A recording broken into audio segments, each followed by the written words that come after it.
اشارہ کرنا چاہ رہا ہوں۔ آپ شادی کریں تو سادگی کے ساتھ کریں، جامع مسجد میں کریں، اپنے دروازے پر شادی نہ کریں، جامع مسجد میں جمعہ کی نماز کے بعد کریں شادی۔ علامہ شامی رحمۃ اللہ علیہ فرماتے ہیں کہ جامع مسجد میں جمعہ کے بعد شادی کرنا مستحب ہے، اور امام ترمذی رحمۃ اللہ علیہ نے بھی اپنی سنن میں یہ روایت نقل فرمائی ہے کہ شادی کا اعلان کرو اور شادی کو مسجد میں قائم کرو، شادی کی محفل کو۔ تو اس سے یہ سمجھ میں آتا ہے کہ مسلمان اپنے دین سے مزاجاً دور ہو گئے ہیں اور اپنے دروازے پر وہ شادی کرنے کو فوقیت دیتے ہیں۔ تو پہلی بات ہم لوگوں کو یہ ذہن نشین کرنا چاہیے عملی طور پہ کہ ہم اپنی شادی، اپنے بال بچوں کی شادی جامع مسجد میں جمعہ کی نماز کے بعد کریں گے انشاءاللہ۔ میں وہی باتیں بتاؤں گا جن پر آپ کو عمل کرنا ہے۔ میں آج تقریر نہیں کروں گا، میں انہی باتوں کی وضاحت کروں گا جن پر آپ کو آج عمل کرنا ہے آج سے۔ تو آپ کو شادی جامع مسجد میں کرنی ہے، اس کا فائدہ کیا ہے؟ سب سے بڑا فائدہ یہ ہے کہ شادی ہوگی آپ کے بال بچوں کی تو جتنے لوگ وہاں بیٹھے ہوئے ہوں گے سب لوگ باوضو ہوں گے، اور پھر وہ اپنے ہاتھ دعا کے لیے اٹھائیں گے تو ان کی دعائیں قبول ہوں گی، اور پھر آپ کی شادی میں برکت نازل ہوگی۔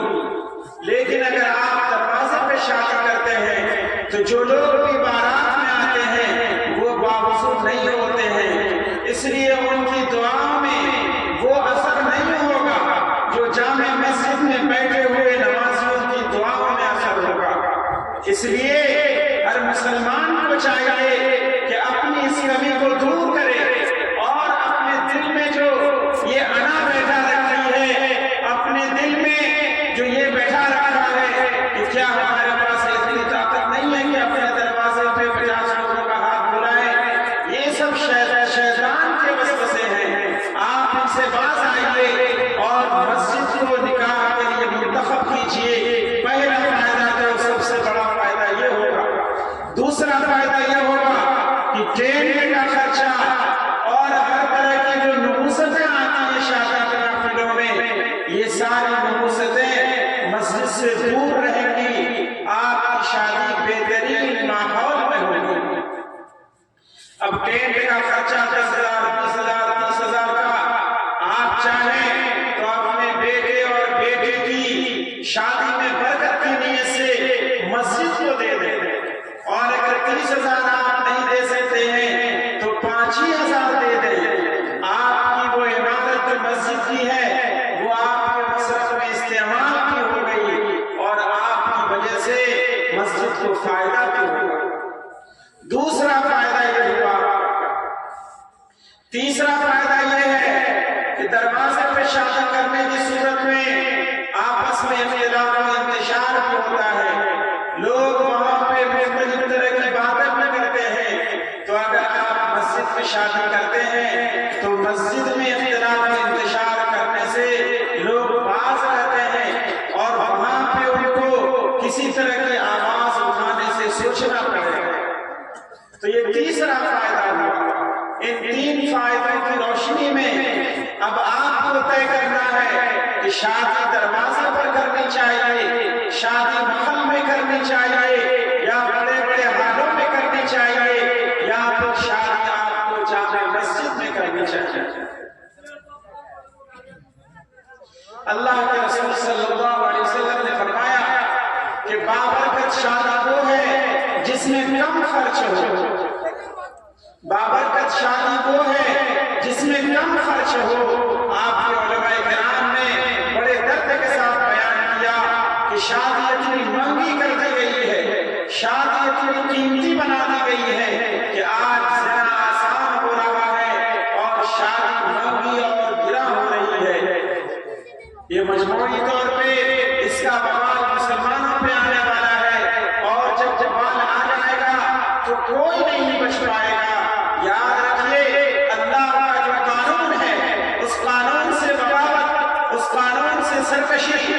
انسان کو تباہی کے دہانے پر پہنچا دیتی ہے۔ تو پہلی بات جو میں نے آپ کے سامنے رکھی وہ یہ رکھی کہ شادی ہمیں اور آپ کو دروازے پہ یا شادی بنگلوں میں کرنے کی بجائے ہمیں اور آپ کو جامع مسجد میں کرنی چاہیے انشاءاللہ۔ دوسری بات کی طرف آتے ہیں کہ ہمارے مسلمان بھائی خاص طور سے آج کے نوجوان حضرات شادی تو کر لیتے ہیں لیکن بیوی کو کیسے رکھیں گے، بیوی کا خرچہ اٹھانے میں ان کو بڑی دقت بعض اوقات پیش آتی ہے۔ ان کا ذہن قبول نہیں کرتا ہے کہ ان کا خرچہ کیسے اٹھائیں، بال بچوں کا خرچہ کیسے اٹھائیں، جس کی وجہ سے گھر میں لڑائی ہوتی ہے، جھگڑا ہوتا ہے۔ تو میرے محترم بزرگوں اور دوستوں، اللہ کے رسول صلی اللہ علیہ وسلم نے فرمایا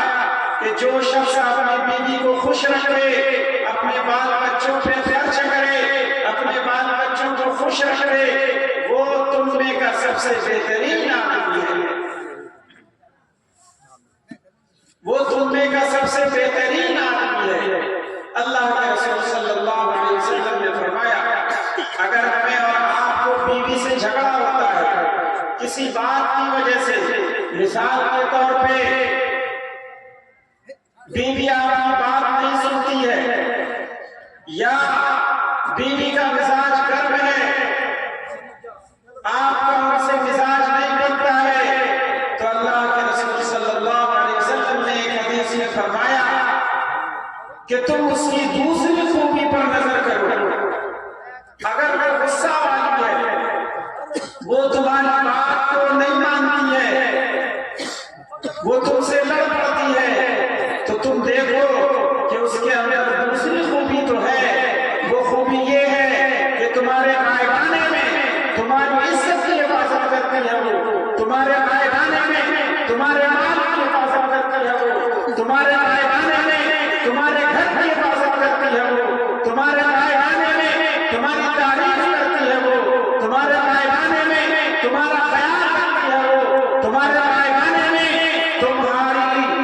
شرمگاہ کے متعلق، اپنی شرمگاہ کے متعلق وہ حفاظت کا سوچتی ہے۔ ان باتوں کو تم اگر دیکھو تو اس کی دوسری برائی سے، دوسری کمی سے تمہاری نظر پھر جائے۔ تو اگر بیوی سے جھگڑا ہو تو چاہیے کہ اس کی دوسری خوبیوں کی طرف نظر کریں،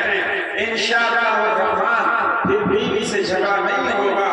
اور آپ خاموشی کے ساتھ اس کی تیز آواز کو برداشت کر لیں گے۔ آج کل بہار میں خاص طور سے سب سے زیادہ طلاق کا جو تناسب ہے وہ ارریہ ضلع میں ہے۔ جو لوگ کوٹ جاتے آتے رہتے ہیں ان کو پتا ہوگا کہ طلاق کا سب سے زیادہ تناسب ارریہ ضلع کے کوٹ میں ہے۔ یہ بہت افسوسناک بات ہے۔ اللہ تبارک و تعالیٰ نے طلاق دینے کا مرحلہ بیان فرمایا ہے قرآن پاک میں۔ چنانچہ اللہ تبارک و تعالیٰ فرماتے ہیں کہ اگر تم اپنی بیویوں سے نافرمانی کا اندیشہ کرو تو اس کو سب سے پہلے سمجھاؤ، اس کو سب سے پہلے سمجھاؤ، وَاللَّاتِي تَخَافُونَ نُشُوزَهُنَّ فَعِظُوهُنَّ، تو سب سے پہلے تم اس کو سمجھاؤ، اور اگر سمجھانے کے بعد وہ بات نہیں مانتی ہے تو وَاهْجُرُوهُنَّ فِي الْمَضَاجِعِ، تو بستر الگ کر دو، اگر بستر میں بات نہیں مانتی ہے تو وَاضْرِبُوهُنَّ، حدیث شریف میں ہے کہ اس کو اس طرح سے مارنا چاہیے کہ اس کے بدن پہ کہیں زخم کے نشانات نہ آئیں۔ اس کی تشریح محدثین نے فرمائی ہے کہ مثال کے طور پر مسواک سے مارنا چاہیے، لیکن اگر آپ اتنے